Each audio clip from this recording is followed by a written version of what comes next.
This country has a lot of love for one another, and we're more united than what they want us to believe.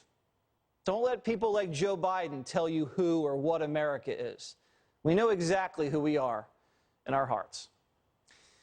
Dana Lash, nationally syndicated radio show host, and Horace Cooper, author and co-chair of Project 21.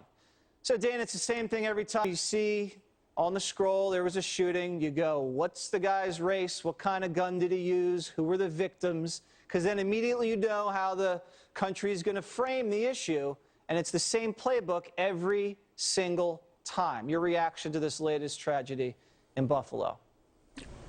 I think you make a really good point, Jesse, and that's the thing that's so sad about all of this is that everyone rushes to, and by everyone, I mean, we wait for the facts. I always want to know, let's wait for the facts to come out before we start rushing.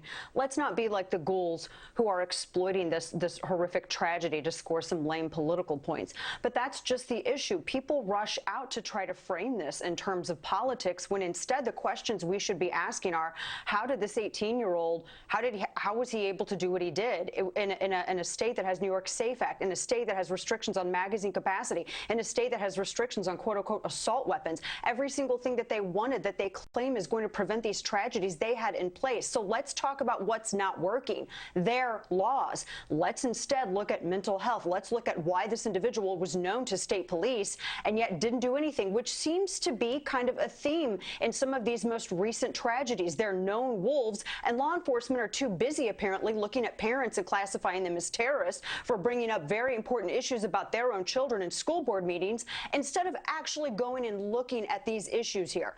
That's what's heartbreaking. And I think that you brought up, and not to belabor your point, Jesse, I think you brought up a couple of really good examples too, because it doesn't matter if it's someone who says that they're a leftist, deep in communist theology is what he said, eco-terrorist. It doesn't matter if they're black nationalists.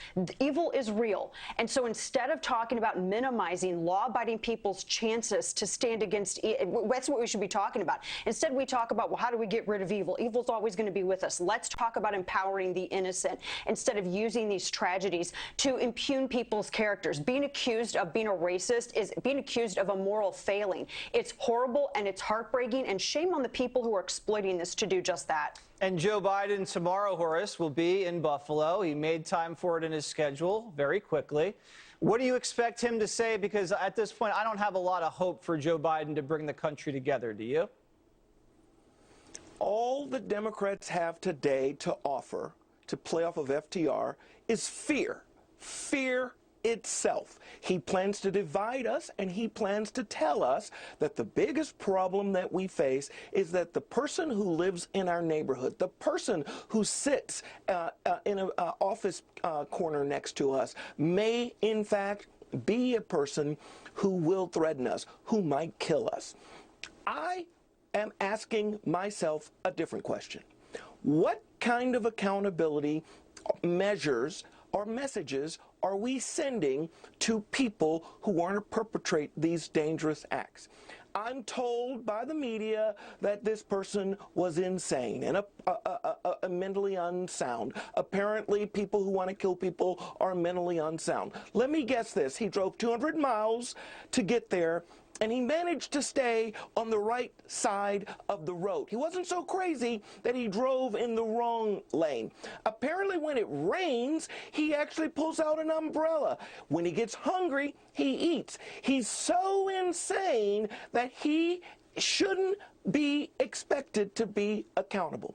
I want to know when the governor of New York is going to announce that we must start holding people accountable, and that includes things like the death penalty. I promise you, if you start grabbing these folks by the throat, hooking them up to the jumper cables, and sending them home to meet their maker, they'll be sane enough to figure out what to do. Those who won't will no longer be able to be in the midst of us. Joe Biden is hoping that his failed policies will get ignored and we can focus on racial division instead. Sound criminal policy is the answer here. I think you're both right. I think we have to do a real strong look at what happened and how this kid was allowed to commit these murders. He was investigated. teachers knew about them, the parents must have known, the students at the school knew. I mean, come on. It's unbelievable. That should be a focus right now. True. And that would bring us together, some accountability. Thank you guys very much. Very good discussion. Thank you, Jesse. Thank you.